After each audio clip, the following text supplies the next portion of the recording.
A Escola Bíblica volta a marcar presença na sua vida porque voltamos a estar consigo para mais um episódio onde, durante os próximos minutos, iremos abrir a Palavra de Deus e perceber e entender aquilo que Deus deixou para cada um de nós.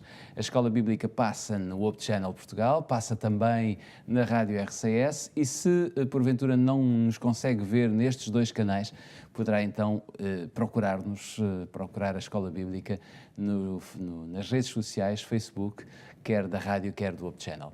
Diariamente temos connosco o pastor Pedro Esteves, que nos acompanha para nos ajudar e para colaborar connosco nas reflexões que fazemos aqui sobre os escritos que vêm na Bíblia. Desta vez estamos a falar sobre a Epístola aos Gálatas. Temos demorado algum tempo a tentar perceber, pormenor a pormenor, de uma forma mais profunda, aquilo que Paulo deixou para nós. E hoje nós vamos abrir precisamente a Escola Bíblica com o sumário. Pedro, qual é o sumário de hoje? Nós continuamos em Gálatas no capítulo 4 e continuamos a observar a vida de alguns homens do Antigo Testamento. Hoje vamos olhar para Isaac e Ismael, porque ambos filhos de Abraão, mas que vamos ver que eles representam duas formas de relacionar-se com Deus e o apóstolo Paulo vai explorar isso. Portanto, uma baseada na fé e na graça de Deus e a outra forma é baseada na confiança própria e nos méritos do esforço humano. E os dois simbolicamente representam estas duas visões. Nós pegamos sempre no sumário e depois aprofundamos ponto por ponto, mas para isso precisamos de ir à Bíblia e precisamos de perceber o que é que está escrito e que nos ajuda claramente a compreender estas noções que trazemos aqui diariamente. Para isso, convido a colocar a sua Bíblia aí diante de si, no capítulo 4 de Gálatas. Hoje voltamos a Gálatas. Vamos ler no capítulo 4 dois versículos, ou melhor, 3 versículos, do 22 ao 24. Vamos ler esta passagem. Se tiver a sua Bíblia consigo, então poderá fazê-lo acompanhando-nos. Se não, pode acompanhar a leitura que está, portanto, a aparecer agora no nosso quadro, que diz: porque está escrito que Abraão teve 2 filhos, um da escrava e o outro da livre. Todavia, o que era da escrava nasceu segundo a carne, mas o que era da livre por promessa, o que se entende por alegoria. Gálatas, capítulo 4, versículos 22 e 24. Pedro, nesta passagem nós podemos ver que ela é uma passagem difícil de compreender e esta foi escrita por Paulo. Que ponto fundamental sobre a salvação está Paulo aqui a apresentar por meio do uso desta, eu diria, desta história antiga do Antigo Testamento? Sim, não há dúvida que Paulo aqui quer ensinar uma lição e vai usar a história de Ismael, Isaac, Agar, como uma forma de aprender essa lição. E, portanto, o primeiro ponto que nós temos que reconhecer para entender esta passagem, porque ela de facto no seu todo tem alguma formulação um pouco às vezes difícil de definir, temos que reconhecer em primeiro lugar, o próprio apóstolo Paulo diz, não é? Como acabámos de ler, que se entende por alegoria. Ou seja, ele está a usar esta história, estes personagens, mas a tirar conclusões, digamos, não literais, mas simbólicas. E isso é muito importante, porque se nós, quase que convém aqui, alguém que não conhecesse, ou que nos ouça e não conheça tão bem a história, quase que importa fazer aqui uma ressalva. É porque, sobretudo para Agar, a mãe, e Ismael, esta história é uma história infeliz e é uma história verdadeira. Portanto, quando dizemos que há aqui muito simbólico, não é na história. A história foi verídica, real, e é uma história em que Agar, uma escrava que pertencia, digamos, ao clã de Abraão, e depois Ismael, o filho que ela teve com Abraão, estas duas pessoas são sobretudo vítimas. Se analisarmos bem a história, elas são sobretudo vítimas de um conjunto de circunstâncias para as quais elas não foram eles que desejaram que essas circunstâncias acontecessem. Ismael não desejou nascer, como é evidente, mas Agar também não desejou ser mãe de um filho de Abraão. Mas Abraão andava desesperado para ter um filho, não é? A questão é que Abraão e sua esposa passava. viam a idade passar, viam que as promessas de Deus não se cumpriam, e, portanto, a história de Agar e de Ismael representam, em primeira linha, embora já vamos ver porquê, não é isso que Paulo está aqui a explorar, mas a verdade é que é um ponto de partida importante.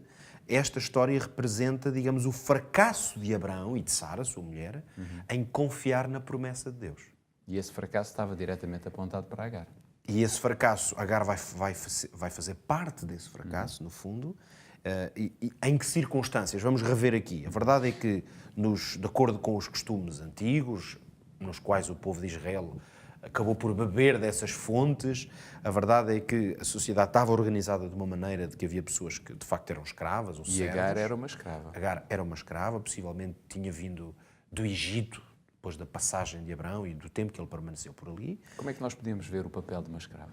E, portanto, os escravos desempenhavam esse papel, se quisermos, de fazer parte de um conceito familiar alargado, digamos assim, em que havia familiares diretos, havia familiares mais afastados, que muitas vezes também dependiam, digamos, do chefe de um clã, por assim dizer, de uma família alargada.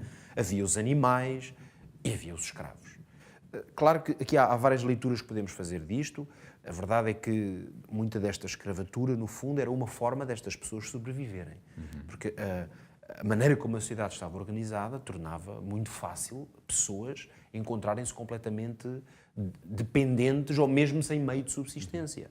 Mas Agar foi sujeita a algo Agora, muito o particular. que acontece aqui é que, precisamente, como dizíamos, pelo facto de Sara ser estéril, manter-se sem a possibilidade de ter filhos, de Abraão estar cada dia naquela expectativa de que a promessa de Deus se cumprisse, dele de ser pai, como já vimos, de uma grande nação. E isso não acontecia, então Abraão e Sara, no fundo, vão engendrar um plano que seria terem um filho, Abraão ter um filho, mas não da sua mulher, porque uma vez que não era possível, pelo menos até aquele momento, e então era verdade que era um costume antigo que uma escrava pudesse servir como, hoje chamamos mães de aluguer, não é? Hoje também isto acontece um pouco, já não é num contexto de escravatura, no mundo capitalista em que vivemos, paga-se, não é? Portanto, há pessoas que têm dinheiro e pagam a uma mulher para ter um filho. Portanto, seja o filho diretamente do homem, por exemplo, através de inseminação artificial, ou o que seja, ou até um filho de outra pessoa, simplesmente existem meios para fazer isto. Do ponto de vista ético, portanto, sempre existiram problemas, não é? Mas a verdade é que aqui a resolução não era esta, era que uma destas servas pudesse ter um filho. Assim, Agar vai precisamente ter um filho de Abraão. É interessante ver que no último episódio nós falámos das dúvidas de Abraão e agora podemos ver, se calhar, aqui uma certa desconfiança do próprio Abraão em relação ao projeto divino. É que se Abraão tivesse confiado no projeto divino, nunca na vida ele tinha inventado, ou a sua mulher, este projeto, ou este plano humano. Baseado em quê? E agora nós vamos aqui perceber facilmente porque é que esta história ela é uma alegoria ou uma ilustração. Porque Agar, mesmo se já dissemos, volto a repetir, é vítima, e até Ismael, da história real, mas a verdade é que na dinâmica do que significa esta relação, Agar vai tornar-se como que representante de uma certa visão de que, através do esforço humano, das obras humanas, conseguem-se resolver os problemas. E por isso é que o Ismael é fruto da carne, como dizia o versículo, não é?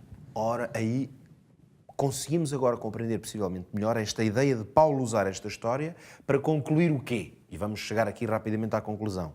Que simbolicamente os cristãos, lembremos, Paulo está a escrever para os Gálatas e os problemas que esta igreja vive, podemos dizer assim, os cristãos, os crentes, podem ser herdeiros como Isaque, que vem-se a tornar o filho legítimo de Abraão, filho da promessa, ou seja, da graça divina, porque Abraão e Sara já não podiam ter filhos com aquela idade. Filho do projeto Portanto, de Deus. esse é o filho do projeto de Deus, da graça. É um favor de Deus. Isaac foi um favor de Deus. Portanto, representam, digamos, aqueles que confiam na graça de Deus. Mas Agar e Ismael, o que é que vão representar?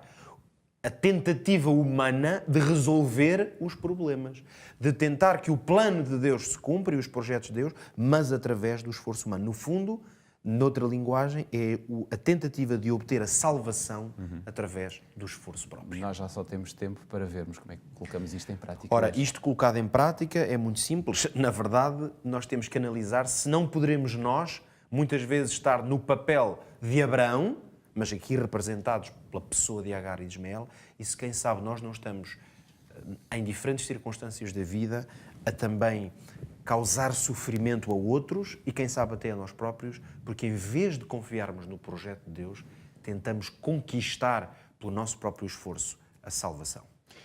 Fico com a certeza que Deus tem um projeto muito bonito para desempenhar e desenvolver consigo.